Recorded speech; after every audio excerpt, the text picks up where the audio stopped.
अश्मा नाम के गांव में मीनू नाम की एक छोटी बच्ची अपनी माँ कमला, पिता रामू और बूढ़ी दादी के साथ रहा करती थी। मीनू अपने माँ पिता की एकलौती संतान थी। मीनू के माँ पिताजी मजदूरी कर अपना और अपने परिवार का पेट पालते थे। मीनू दिखने में काली थी, लेकिन पढ़ाई में वो हमेशा ही अव्वल रहा करती थी। अब मीनू 8वीं कक्षा में थी। उसकी पढ़ाई की जिज्ञासा इतनी ज्यादा थी कि अब गांव में उसे अपने सवालों के जवाब मिलना कठिन हो चुका था। तो एक दिन मीनू की टीचर रामू से, रामू, तुम्हारी बिटिया बहुत होशियार है, लेकिन इस छोटे से गांव में उसके गुणों का कोई महत्व नहीं बचेगा। तुम मीनू की पढ़ाई के लिए उसे शहर भेजो, ताकि उसकी अच्छी पढ़ाई हो और उसकी जिज्ञासा पूरी हो। लेकिन जनाब, आप तो जानते हो, हम मजदूरी करते हैं, ये सब हम कैसे कर पाएंगे? देखो रामू, मेरा भाई शहर में रहता है। मैं उससे बात करके तुम्हारे लिए और तुम्हारी पत्नी के लिए वहाँ कोई ना कोई काम जरूर दिलवा दूंगा। लेकिन सर जी, मैं ऐसे फैसले अकेले नहीं कर सकता। मुझे घर जाकर अपनी माँ से बात करनी होगी। हाँ हाँ, क्यों नहीं रामू, लेकिन एक बात याद रखना, तुम्हारी बेटी में अविश्वसनीय गुण है। पढ़ाई करने की पूरी क्षमता है उसमें। तुम उसे जरूर पढ़ाओ और आगे ले जाओ। रामू घर जाने के लिए निकलता है, लेकिन उसके दिमाग में आज सिर्फ और सिर्फ मीनू के टीचर ने कही बात दोहरा रही थी। तो अब वो मन ही मन सोच लेता है कि चाहे जो हो जाए, मैं अपनी बेटी को आगे जरूर पढ़ाऊंगा। उसे जो चाहिए वो सब दिलाऊंगा, चाहे मुझे दिन रात मेहनत क्यों न करनी पड़े। रामू घर जाकर सबको अपना निर्णय बताता है और टीचर की मदद से शहर में एक छोटा सा घर किराए पर ले लेता है और वहीं पर एक बिल्डिंग में वॉचमैन का काम करने लगता है। साथ ही मीनू की माँ भी उसी बिल्डिंग के लोगों के घर जाकर झाड़ू, बर्तन, कपड़े धोना, ये सारे काम करने लगती है। और मीनू का टैलेंट देखकर इंग्लिश स्कूल के प्रिंसिपल भी उसे झट से अपने स्कूल में एडमिशन दिलवा देते हैं। आज मीनू का स्कूल में पहला दिन था। जैसे ही मीनू स्कूल में जाती है, वो दूसरे बच्चों से बातें करने की कोशिश करने लगती है, तो हर कोई उसे टालने लगता है कि तभी एक लड़की, अरे अरे ये देखो कितनी काली लड़की है। इसे देखकर तो मेरी तबीयत ही बिगड़ जाएगी। उस लड़की की बात सुनकर मीनू को बहुत बुरा लगता है, लेकिन मीनू कुछ कहे बिना ही वहाँ से अपने कक्षा में चली जाती है। तो वहाँ भी उसके पास कोई नहीं बैठता। थोड़ी ही देर में स्कूल की घंटा बज गई और टीचर क्लास में आकर, good morning students. Good morning teacher. अब मीनू हर रोज स्कूल जाती और पढ़ाई करती, लेकिन जब भी टीचर कोई सवाल पूछती और मीनू जवाब देने के लिए हाथ ऊपर करती, तो मीनू की टीचर उसे देख अनदेखा कर देती और किसी और से जवाब पूछती थी। एक दिन की बात है, टीचर ने बच्चों को साइंस का एक सवाल पूछा। क्लास में इस सवाल का जवाब मीनू के अलावा किसी और को पता ही नहीं था। मीनू ने बड़े ही उत्साह के साथ अपना हाथ ऊपर उठाया कि तभी टीचर, किसी को नहीं आता जवाब? टीना, रघु, कोई नहीं जानता इस सवाल का जवाब? अरे बताओ। टीचर टीचर मैं बताऊं? कोई जरूरत नहीं है। टीचर के ऐसे कहते ही मीनू उदास होकर चुपचाप अपने जगह बैठ जाती है कि तभी miss school of the year के कंपटीशन की नोटिस आती है। तो एक लड़का धीरे से, टीचर, इसमें तो मीनू को ही भाग लेना चाहिए ना? लड़के के ऐसे कहते ही सभी बच्चे तथा टीचर भी हंसने लगती है। अब मीनू दिन ब दिन उदास रहने लगी, तो उसका पढ़ाई पर असर होने लगा। ये देख रामू और कमला मीनू से, मीनू बिटिया, क्या हुआ? देखो बिटिया, हम तुम्हारे लिए ही तो शहर आए हैं ना। और हाँ, आजकल तुम पढ़ाई में बहुत पीछे पड़ रही हो। तुम्हारी टीचर का मुझे आज फोन आया था। वो कह रही थी कि अगर आपकी बच्ची को अगली एग्जाम में ऐसे ही मार्क्स मिले तो उसे हम वहाँ से निकाल देंगे। पापा पापा वो मीनू बोलते बोलते रुक जाती है, क्योंकि उसे पता था कि उसके माँ पिताजी उसके लिए कितनी मेहनत करते हैं।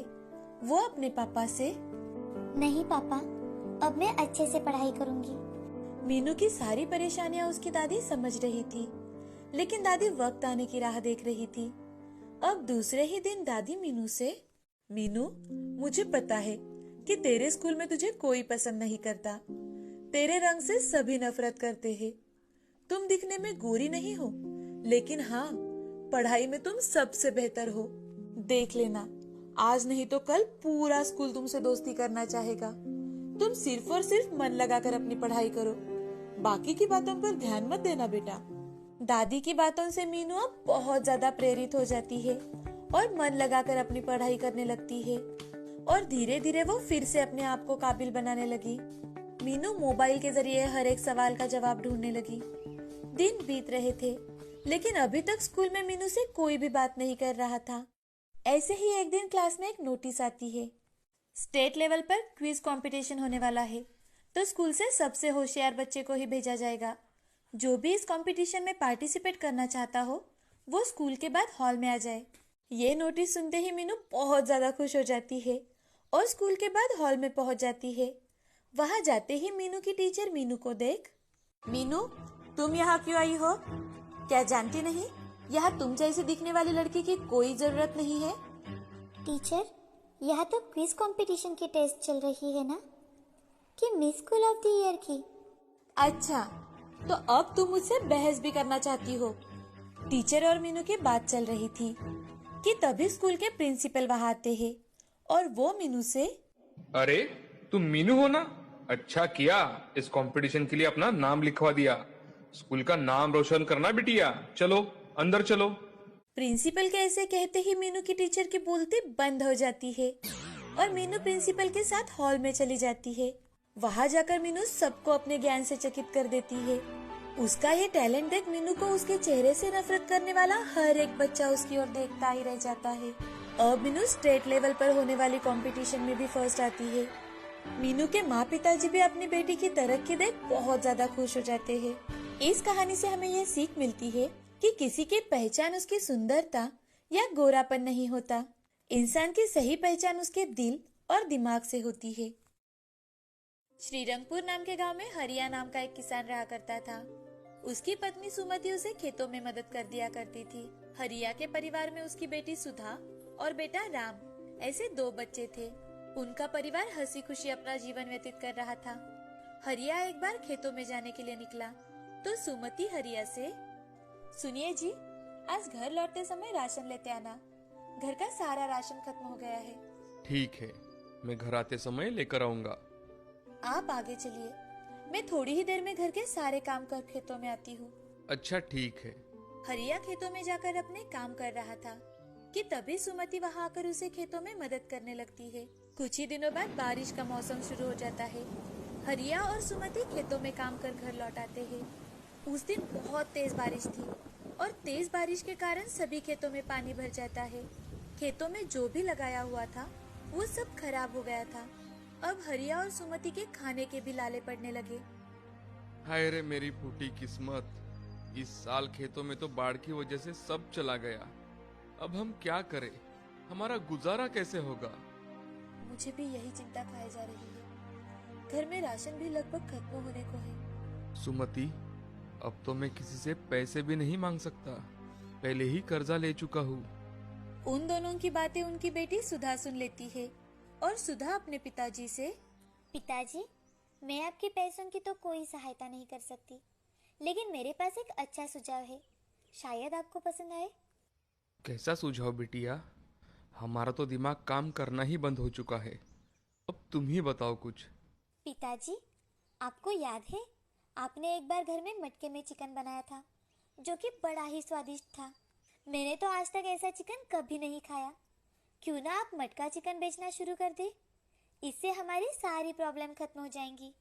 तुम्हारा विचार तो बहुत अच्छा है, मगर बिटिया हमारे पास इतने पैसे नहीं हैं और हम वो चिकन कहाँ बेचेंगे? यहाँ गांव में कौन हमसे मटन चिकन खरीदेगा? उनकी बातें सुन राम हरिया से कहता है, पिताजी, सुधा ठीक कह रही है। हमारे गांव के बाहर हाईवे है, वहाँ बहुत सारे लोग आते जाते हैं। अगर हमने वहाँ रोड के साइड में दुकान डालकर मटका चिकन बेचना शुरू किया तो हमें ग्राहक भी मिलेंगे और हमारे घर की सारी समस्याएं भी मिट जाएगी। मुझे भी बच्चों की बात बिल्कुल सही लगी। वैसे भी एक प्रयास करने में क्या हर्ज है। ठीक है, मैं कल जाकर अपनी जगह देख कर आता हूँ।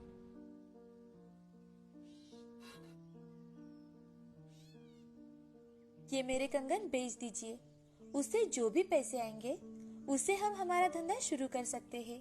हरिया को सुमति की बातें ठीक लगी। हरिया सुमति से कंगन लेकर उन्हें बाजार जाकर बेच देता है और उससे आए हुए पैसों से हाईवे पर एक अच्छी जगह देखता है और वहाँ पर एक बाम्बू लगाकर दुकान बनाता है। फिर घर आकर उसे खाना पकाने के लिए जो भी सामग्री चाहिए थी वो इकट्ठे करता है। सुमति हरिया की मदद कर देती है। गांव के चिकन वाले से हरिया चिकन लेकर अगले ही दिन से अपना दुकान शुरू कर देता है। आज उसका दुकान शुरू करने का पहला ही दिन था। तभी उस रास्ते से सरपंच जी वहाँ से घर जा रहे थे तो उनकी नजर हरिया पर जाती है। वो हरिया के पास आकर, अरे हरिया, ये कोई नया धंधा शुरू किया है क्या? खेती में कोई काम धाम नहीं है? अरे भाई, बाढ़ की वजह से और भी काम पड़े हुए हैं। हाँ सरपंच जी, वो सब तो पता है, मगर अभी खाने के लाले पड़ रहे हैं, इसलिए मैंने मटन चिकन बेचने का निर्णय लिया है। अरे हरिया, ये आम लोगों के बस की बात नहीं है। पता है सरपंच जी, पर मैं एक बार प्रयास करना चाहता हूँ। भाई जैसा तुम्हें ठीक लगे हरिया, मैं चलता हूँ। ऐसा कहते हुए सरपंच जी वहाँ से चले जाते हैं। अब हरिया की दुकान में सुबह से एक भी ग्राहक नहीं आया था और इसी कारण उसे सरपंच जी की बातें सच लगने लगी थी। कुछ वक्त बीत जाने के बाद हरिया के दुकान के सामने एक गाड़ी आकर रुकती है और गाड़ी में से उतरकर एक आदमी हरिया से, अरे भैया, आपके दुकान में खाने के लिए क्या है? भाई साहब, हमारे यहाँ स्पेशल मटका चिकन है, आपको बेहद पसंद आएगा। तो फिर हम दोनों के लिए 2 प्लेट लगा दो और साथ में गर्मा गर्म रोटी भी देना। जी साहब, अभी लाया। ऐसा कहकर हरिया 2 प्लेट खाना लगाने के लिए जाता है और हरिया सुमति से, सुमति, जल्दी से 4 गर्मा गर्म रोटियां बनाओ, आज पहला ग्राहक आया है, सब कुछ अच्छा होना चाहिए। जी अभी बनाती हूँ। सुमति रोटियां बनाने लगती है और हरिया चूल्हे पर का मटका चिकन एक छोटे से मटके में डाल देता है और 2 प्लेट तैयार करता है। वो आदमी खाना खाने लगता है। जैसे ही वो आदमी पहला निवाला खाता है तो वो हरिया से, वाह भैया, क्या चिकन बनाए हैं आपने। मैंने आज तक इतना स्वादिष्ट चिकन नहीं खाया, बहुत लाजवाब। सच में ये तो बहुत लाजवाब है, दिल भर गया चिकन खाकर। धन्यवाद साहब। मैडम, वो चिकन मटके का होने के कारण बहुत स्वादिष्ट है। वो दाम्पत्य खाना खाकर अपने साथ पार्सल भी लेकर जाते हैं। हरिया अपनी होटल से आई हुई पहली कमाई शाम के समय सुमति के हाथ में देता है और सुमति वो पैसे घर आकर भगवान के सामने रख देती है। सुमति भगवान के सामने हाथ जोड़कर, भगवान हमें हमारे काम में सफलता देना। अब सुमति घर के कामों में लग जाती है। आज हरिया और सुमति बड़े ही खुश थे। अगले दिन दोनों ने जल्दी जल्दी सभी काम किए और फिर सुबह ही मटका चिकन दुकान पर तैयार रखा। आज कल के मुकाबले उनके दुकान पर कई ज्यादा लोग आए। ये देख हरिया बड़ा ही खुश था। तभी एक पहलवान दुकान में आकर, अरे भाई हरिया, जल्दी से 1 प्लेट मटका चिकन दो। मैंने सुना है यहाँ का मटका चिकन बहुत अच्छा है। अरे भाई साहब, आपने बिल्कुल सही सुना है, मैं अभी लाता हूँ, मुझे सिर्फ 5 मिनट दीजिए, मटका चिकन तैयार है। हरिया जल्दी अंदर जाकर 1 प्लेट खाना लगाता है और पहलवान के सामने लाकर रखता है। पहलवान पेट भर खाना खाता है और खाना होने के बाद हरिया से, अरे हरिया भाई, क्या लाजवाब सब्जी बनाई है आपने, भाई मजा ही आ गया। धन्यवाद भाई साहब। ऐसा कहकर पहलवान पैसे देकर वहाँ से चला जाता है। अब दिन ब दिन हरिया का दुकान कम होटल बहुत अच्छी तरह से चलने लगा था। उसके दुकान पर ढेर सारे ग्राहक आने लगे थे। गांव के लोग भी बड़े ही चाव से हरिया के हाथ का मटका चिकन खाने लगे थे। बड़े बूढ़ों से लेकर बच्चों को भी हरिया के हाथ का चिकन बेहद पसंद आने लगा था। अब हरिया ने जल्द ही अपनी छोटी सी दुकान एक छोटे से होटल में बदल डाली। उसके साथ सुमति भी कंधे से कंधा मिलाकर काम करने लगी। उनका परिवार अब बड़ा ही खुश था। हरिया और सुमति ने अपने खेतों को भी अच्छा बनाया था, जो कि बाढ़ की वजह से पूरा खराब हो गया था। अब उनके घर में खुशहाली ही खुशहाली थी। हरिया ने अपने आप पर भरोसा रखकर अपना काम पूरी ईमानदारी के साथ किया और अब वो गांव का एक प्रतिष्ठित व्यक्ति माना जाता था। हरिया जरूरतमंदों की हमेशा मदद कर दिया करता था। इस कहानी से हमें ये सीख मिलती है कि कड़ी मेहनत के बलबूते पर हम हमेशा सफलता हासिल कर सकते हैं।